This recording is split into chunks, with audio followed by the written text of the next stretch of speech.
उत्तर प्रदेश की सियासत में काशीराम ने 1984 में बहुजन समाज पार्टी का गठन कर एक नए तरह की राजनीति शुरू कर दी। पार्टी को 90 के दशक में सफलता भी मिली। उसके बाद ही काशीराम की तर्ज पर बसपा से निकले कई नेताओं ने जाति आधारित पार्टियों का गठन किया। पूर्वांचल के इलाके में ऐसे दल अपनी जड़ें जमाने में कामयाब हैं और अगले 2 चरणों में उनकी सियासी ताकत की परीक्षा होनी है। राजनीतिक दलों ने पूर्वांचल पर पूरा फोकस कर दिया, जहां चुनावी रण में मोदी योगी के साथ पिछड़ी जाति की राजनीति करने वाले ओम प्रकाश राजभर से लेकर अनुप्रिया पटेल और संजय निषाद की अग्नि परीक्षा होनी है।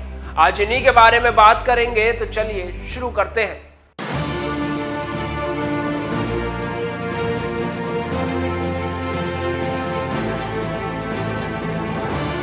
नमस्कार, मेरा नाम है नावेद माजिद और आप देख रहे हैं द लीडर हिंदी। बात करें ओम प्रकाश राजभर की, तो उनकी पार्टी सुभाषपा 2017 के चुनाव में बीजेपी के साथ मिलकर के चुनाव लड़ी थी और 4 सीटें जीतने में कामयाब रही थी।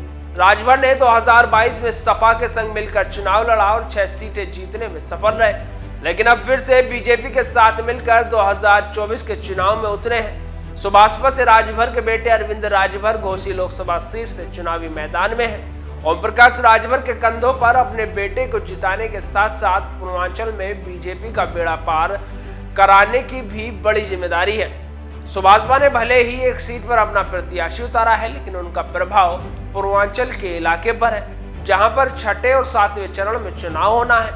ओम प्रकाश राजभर को पूर्वांचल में सपा कांग्रेस गठबंधन के साथ साथ बसपा कड़ी लड़ाई लड़नी पड़ेगी। बता दें कि पूर्वांचल के इलाके में राजभर समुदाय की आबादी 3% है, लेकिन अम्बेडकर नगर, बलिया, मऊ, गाजीपुर, वाराणसी, चंदौली, श्रावस्ती, आजमगढ़ और जौनपुर सीट पर भी अच्छी खासी संख्या है। ऐसे में राजभर को अपने समुदाय के वोट को सिर्फ अपने बेटे ही नहीं बल्कि बीजेपी के उम्मीदवार को भी दिलाने की परीक्षा होगी। वहीं एनडीए के दूसरे सहयोगी और योगी सरकार में मंत्री डॉक्टर संजय निषाद असल परीक्षा भी पूर्वांचल की सीटों पर होनी है। संजय निषाद के बेटे प्रवीण निषाद बीजेपी के टिकट पर संत कबीर नगर सीट से दोबारा किस्मत आजमा रहे हैं। पूर्वांचल में निषाद समुदाय के वोटर बड़ी संख्या में हैं, जो किसी भी दल का खेल बनाने और बिगाड़ने की ताकत रखते हैं। इस तरह संजय निषाद को अपने बेटे को जिताने के साथ पिछड़ों पर उनके प्रभाव को साबित करने की जिम्मेदारी है। संजय निषाद का दावा है कि 16 सीट पर निषाद समाज का प्रभाव है। इनमें से अधिकांश सीट पूर्वांचल में ही है। कोई भी दल उनके सहयोग के बिना चुनाव नहीं जीत सकता। वहीं दूसरी तरफ सपा प्रमुख अखिलेश यादव ने जिस तरीके से पूर्वांचल में निषाद उम्मीदवारों पर दांव खेला है, उसके चलते संजय निषाद के लिए कड़ी परीक्षा से गुजरना होगा। यूपी में 5% निषाद समुदाय के वोटर हैं, जो 2014 से बीजेपी के साथ खड़ा नजर आ रहे हैं। ऐसे में सपा ने निषाद वोटों में सेंधमारी की कवायद की है। सपा पिछड़ा वर्ग प्रकोष्ठ के प्रदेश अध्यक्ष डॉक्टर राजपाल कश्यप निषाद कश्यप बिंद बिरादरी के बीच देर रात तक बैठकें कर रहे हैं। डॉक्टर कश्यप का दावा है कि सपा की ओर से निषाद बिरादरी के 5 प्रत्याशी उतारने का फायदा मिल रहा है।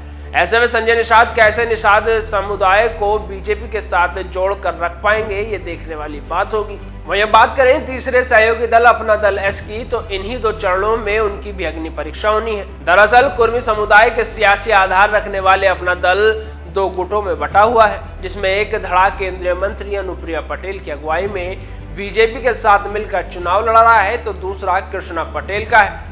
पूर्वांचल में कुर्मी जाति की काफी संख्या है और अनुप्रिया पटेल को ही उनका सर्वमान्य नेता माना जाता है। अपना दल ऐसे 2 सीटों पर चुनाव लड़ रही है, जिसमें अनुप्रिया पटेल मिर्जापुर से खुद मैदान में है और दूसरी सीट रॉबर्ट्सगंज है। अनुप्रिया को अपनी सीट जीतने के साथ साथ बीजेपी को वो सीट जितानी होगी जिन पर कुर्मी मतदाता अधिक है। पूर्वांचल में 7% वोटर कुर्मी है, लेकिन कई सीटों पर उनकी आबादी 18% तक है। 2014 से कुर्मी समुदाय बीजेपी के साथ मजबूती से है, लेकिन 2022 के चुनाव में सपा सेंधमारी करने में थोड़ा बहुत कामयाब रही थी। इसके चलते इस बार 10 कुर्मी समुदाय के प्रत्याशियों को सपा ने उतारा है, जिसमें 6 उम्मीदवारों की परीक्षा अगले 2 चरणों में होनी है। दिलचस्प बात यह है कि सपा ने जिन सीटों पर कुर्मी समुदाय के प्रत्याशी उतारे हैं, उनके सामने बीजेपी से गैर कुर्मी और खासकर ब्राह्मण समुदाय के हैं। ऐसी स्थिति में अनुप्रिया पटेल को कुर्मी समुदाय को बीजेपी के पक्ष में लामबंद करने की जिम्मेदारी है। बहरहाल अब देखना यह होगा कि एनडीए की ये तीनों सहयोगी दल इसमें कितना कामयाब होते हैं। फिलहाल के लिए इतना ही। आपको ये वीडियो कैसी लगी कमेंट बॉक्स में जरूर बताइएगा और हमारे चैनल को लाइक, शेयर और सब्सक्राइब जरूर करिएगा। धन्यवाद।